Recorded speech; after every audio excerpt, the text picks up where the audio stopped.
Hi, Jeff here, and in this video we're going to learn how to use the SONY NX3 camcorder.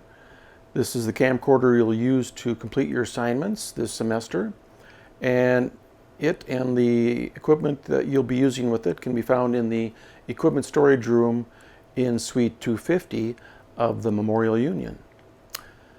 You'll also find the camera bag, tripods, microphones, and lights and batteries that you will be using with the camcorder.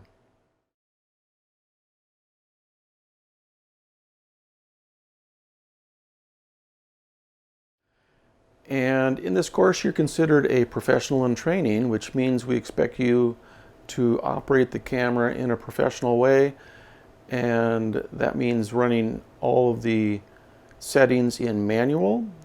And you will be using a lavalier mic to pick up good sound when you're interviewing a person, and you'll also be expected to use lights in order to get good lighting for your subject, because lighting makes the difference between professional looking video and amateur looking video, and we want you to be shooting professional looking video that's focused and white balanced and with proper exposure, and also with attention to audio, which is an important part of the recording also.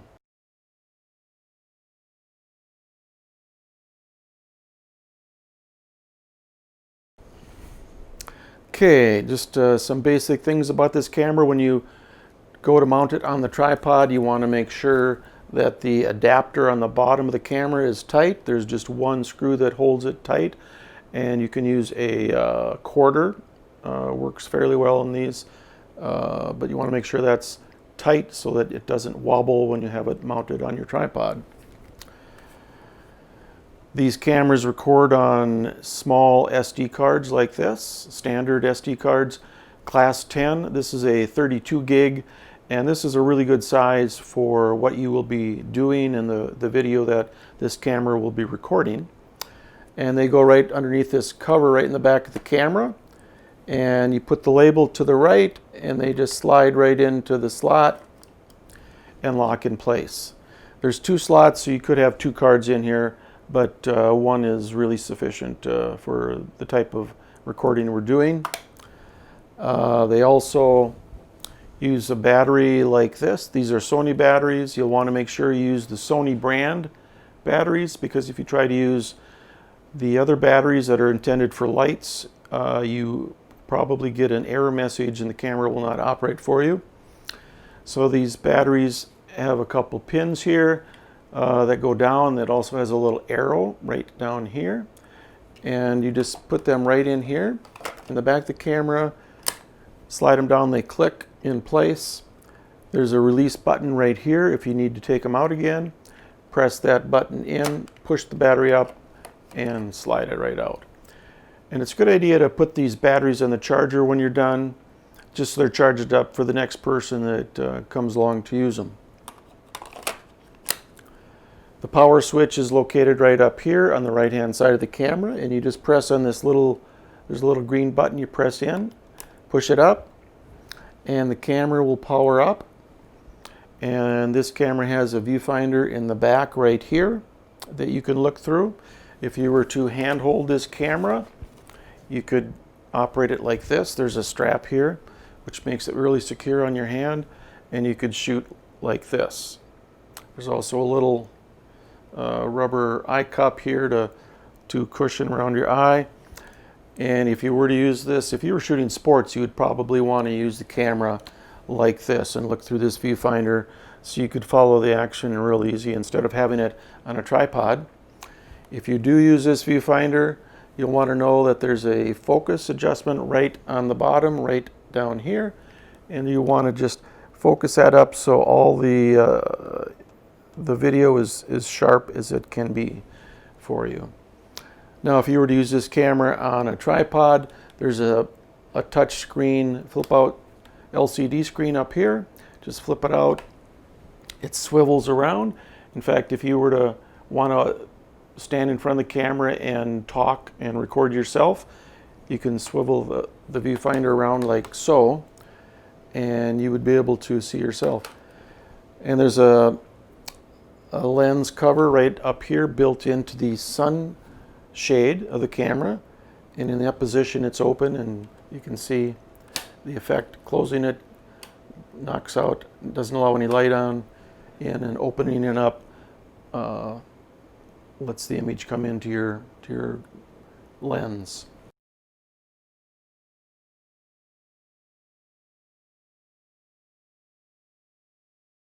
Okay, we're going to talk about exposure now, and when it comes to exposure, there's three controls that affect the exposure, and one is the exposure ring, which is a mechanical ring that is closest to the camera body. It's this real thin one, and turning that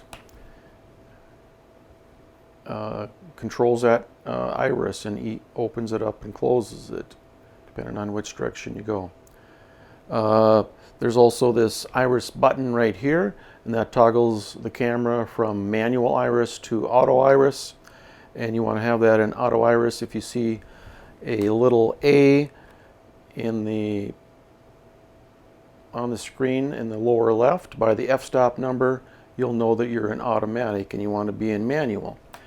Now you'll notice that when I turn the iris ring, if I turn it to the right, it closes up the iris and makes the picture dark. If I move it to the left, it opens up the iris and brightens up the picture. Now there's another button right up here. It's labeled Iris Auto Push, and that's a real handy one, and you can just press and hold that, and as long as you hold it, you're in auto iris, and you'll see when I press that, it automatically opens up the iris. And you want to get your camera set up and all the lights on that you're going to be using when you're actually recording before you do your exposure.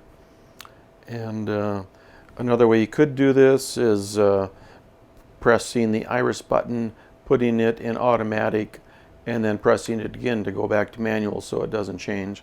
And you can always fine-tune it from there, darken it up a little bit or brighten it up to get the video level that you want and the look that you want. So that covers exposure, and that's always the good to do first after you get your camera set up. Set your exposure so you have the right amount of light coming into the camera lens before you try doing focus or white balance, and we'll talk about those next.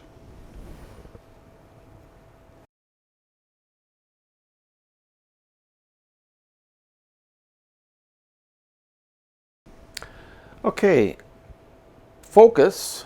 There's a focus ring and there's a focus switch right here. And you want to be in manual focus like we talked about earlier. You want to run things in manual so that the camera doesn't automatically adjust things for you and change unexpectedly. So we're going to have that switch in manual. And whenever you do a focus, you're always going to zoom in as tight as you can to your subject. You're going to zoom in tight, and you can either adjust manually with the focus ring and adjust that focus, or you could also press this momentary focus switch right here, and you press and hold that down and the camera will focus for you automatically. And once you've got your focus set, you zoom back out and establish your shot.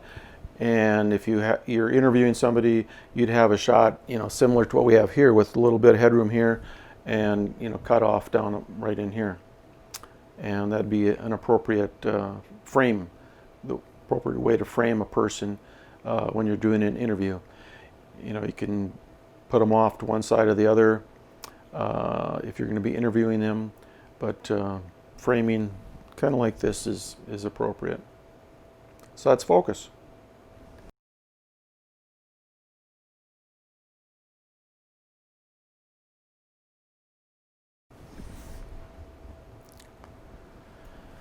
Okay, when you've got your exposure set, you're going to want to adjust the white balance. And we're going to use manual white balance, just like focus and exposure. We want to have it in manual. And when it comes to white balance, there's the white balance button here. that toggles you between auto and manual. You've got the preset A/B switch below that. The preset position is for a menu set white balance setting, and the default is set for sunlight. But we're going to use the A or the B setting, and so I'm going to leave this one in B. And then there's a momentary button to the right of the preset A/B switch, and that's the one we're going to press to establish our white balance. And to do it, you're going to have a white card or a piece of white paper that you have with you, and you're going to zoom in to the white card, and you're going to press this momentary switch and hold it in.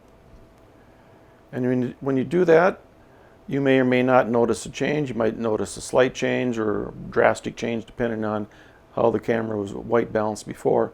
But when you do press that button, you should see a white balance number in the lower right part of your screen, right below that audio display level. And it comes on for 3 or 4 seconds, and then it goes out again. But that's how you white balance.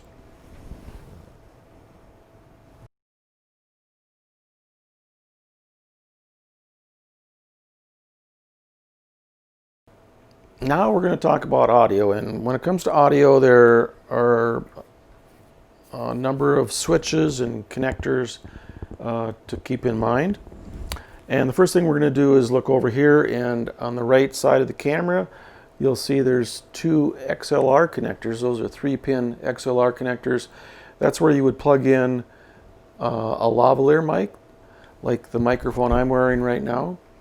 You would use that style of mic if you were going to interview someone. Or you could plug in a cable and have a handheld mic. I don't have one with me right now, but we do have handheld mics that you can use if you were to do an interview with somebody and be miking them with that handheld mic. So those would plug in to either input 1 or input 2. Then there's a switch right here, and there are 2 3-position switches there, and both of those switches can be in the down position, which is mic plus 48, and that's putting actually DC voltage on the input connectors to power the lavalier microphones. So those switches can be left in the down position. Those will work for the lavalier mics. They'll also work if you were to use a handheld mic. So just so you're aware of those switches. There are also some switches on the left side of the camera for audio, and they're under this little cover right back here. And there are switches for channel 1 on the top here. There's an input switch. You can either be on internal mic, which the internal mic is this microphone right up here. And this is a stereo microphone. It has a left and right element in there. And so you can put this switch to input or to internal mic, and you would run that in automatic if you're going to use internal mic. And channel 2 are these 3 controls, and channel 2 has a 3-position switch. You can either have it set for internal mic in the top position, input 1 in the middle, or input 2 in the bottom. And once again, if you were to use the internal mic, I would put this manual auto switch in auto. And the nice thing about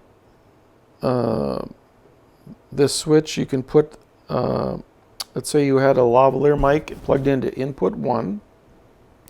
You could record that to both channel 1 and channel 2 by putting this top switch here to input 1 and the bottom switch for channel 2 to the middle position, which would be input 1. And like this, you're going to get one microphone is going to be recorded to both channel 1 and channel 2. And what you could do is you could plug another lavalier mic into channel 2, and you could wear it yourself, and if you were to interview somebody, they could have a mic on and they'd be recorded to channel 1, and you could have a mic on and your voice would be recorded to channel 2 by putting this switch for channel 2 to the input 2 position. And if you want, you can run these switches in manual, and then these gain pots will adjust your gain. And I found that 6 or 7 is a good setting to start out at. And it depends on how strong a person's voice is. If they talk pretty loud, you might have to turn that gain down if you're running it in manual. If they talk really quietly, you may have to turn that way up, maybe to 8 or 9, to get a good level from somebody who talks softly. One other switch that you need to know about is right here, and the headphone jack is right here. And whenever you're recording, you always want to be wearing headphones so you can monitor your audio and know if you're getting good audio and clean audio without any noise. Now, if I were to rub my microphone, you can see even if I brush my shirt, it makes a little noise on our recording. So that's why you want to wear headphones, so you can be monitoring and catch those issues like that. If there's noise, you may want to ask that person that same question over again, and maybe ask them not to fiddle with their mic or rub the mic accidentally. But there's a switch right here which controls what you're hearing in your headphones. In the middle position is stereo, so you'd hear channel 1 in your left and channel 2 in your right ear. You can switch this so you could hear channel 1 in both ears, or you can put it to channel 2 so you'd hear channel 2 in both ears. I would probably leave it in the middle position, but just so you need to be aware of that switch so you can control what you're hearing. There's also a volume control up here in the top of the camera that controls the audio you hear in your headphones. It does not control the audio level. The audio level is controlled by these switches and adjustments right here. When you go to play back a recording, and you always want to do that at the end of your recording, just to make sure you got it properly. We've had instances where people have done all the work of setting up the equipment, miking up the person they're interviewing, and they forgot to hit the record button. And you don't want to be that person, because if you don't check your recording when you're done and you come back to the studio, you may not have anything on your card. But if you check it at the end of your interview, and let's say you didn't get anything or there was some sort of issue, you could hopefully still redo it as long as you're there. And if the person has time, you could redo it and make sure you do get a good recording before you pack up and come back to the studio to start working on your project.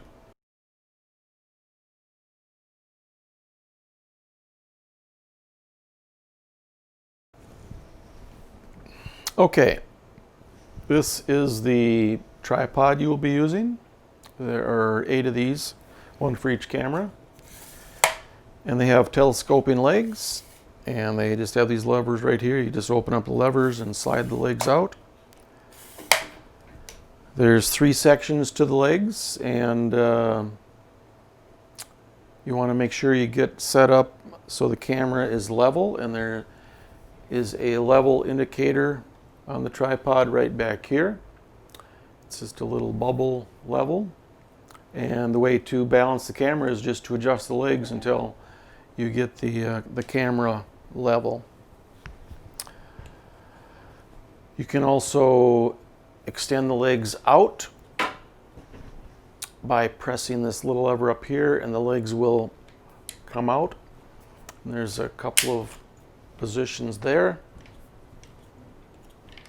If you're out on a really windy day, you might want to do this just so the camera's a little more stable. There's also an adjustment right here by this red logo here. If you loosen this knob, you can boom the tripod head up, or you can boom it down. That could come in handy if you were at an event where people are standing and you need to get above the crowd and shoot over there. You could put the tripod up as high as it goes and then boom the camera up, and you'd be able to shoot over the top of everybody, like at a concert or stage event. And there's a knob right here that you would loosen if you need to tilt your camera once you have the camera on there. And you can snug that up and it'll keep it in place. And then there's a pan lock right here, and this one's quite loose. And it's not tightening, needs to be fixed. But you would tighten that up and it would prevent the camera from panning, but this is the knob associated with the panning. So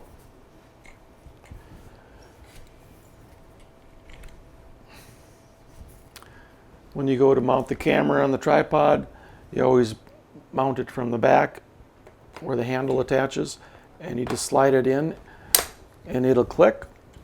And what I do is I put my middle finger and my thumb right in here and get it centered. And then on this side of the camera, there's a knob, and you would just tighten that up. And then the camera's on there very securely. Very secure. Now, there's a red knob here, and you're going to need to press that when you take the camera off. So to take the camera off, you loosen up this knob, grab the camera at the top of the handle. If you try to take it off, it's not coming off until you press the red button, and then you've got the camera off of the tripod.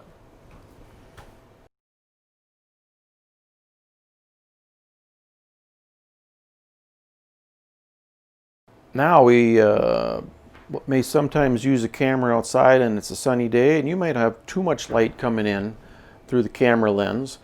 And if you do, this camera has some neutral density filters built in. They're mechanical filters, and they're kind of like sunglasses. Like we would wear sunglasses a sunny day, the neutral density filters are like sunglasses for the camera. And on a really sunny day, it might be so bright that you might not be able to white balance properly. And if that's the case, you put that neutral density filter switch in position 1, and you'll notice the picture darkens, and you're actually putting a little filter in there to attenuate the light that's coming in. Position number 2 will darken it a little further, and position 3 will be the most dark. That's a really dark little disc that goes in the path of the light. So that can really be beneficial. You almost always use those filters if you're shooting outside on a sunny day or even a cloudy day with all the natural light that's available. But you always want to check those. If you get a camera and you're maybe shooting indoors and the last person who used the camera used it outdoors, they might have left the filter on. So always want to check the the filter setting. When you go to use the camera, it might be really dark and you might not be able to get your video bright enough. That'd be the first thing to check. Another thing is, if you're in a dark room and you don't have enough light, there's a gain switch, and the gain switch is right here. Toggles between auto and manual, like a lot of these switches. And the one below it is the low, medium, and high, and you can actually add gain electronically to the picture to brighten it up, and you could get a usable video by using that gain. I don't recommend using it. It can make the video grainy, and you should have a light with you if you're going to be in a dark area. You should always have a light with you just in case you need one, so you could avoid using the gain. So that's gain.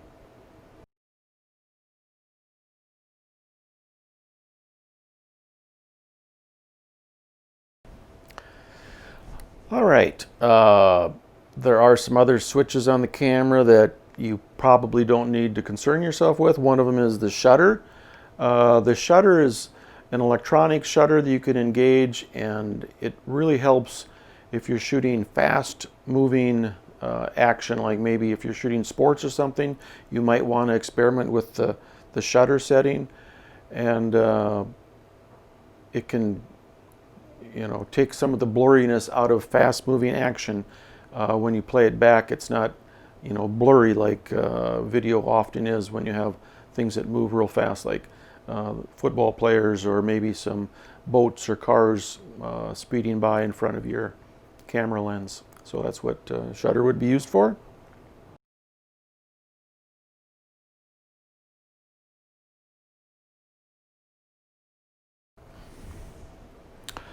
Now let's say you've recorded what you need and you're thinking about packing up and heading back to the studio.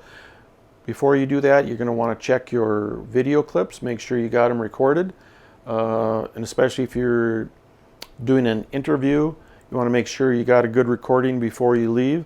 Sometimes people have forgotten to press the record button and they didn't have anything on their card to show for their work, and then they have to reschedule that interview. So you always want to check your recordings, and to do that you press this visual index button right here, and it'll bring up a whole bunch of clips, and you can just press on one and the second time and it'll automatically play for you, and you can verify that you got a good recording before you pack up. Always want to do that. Check your recording.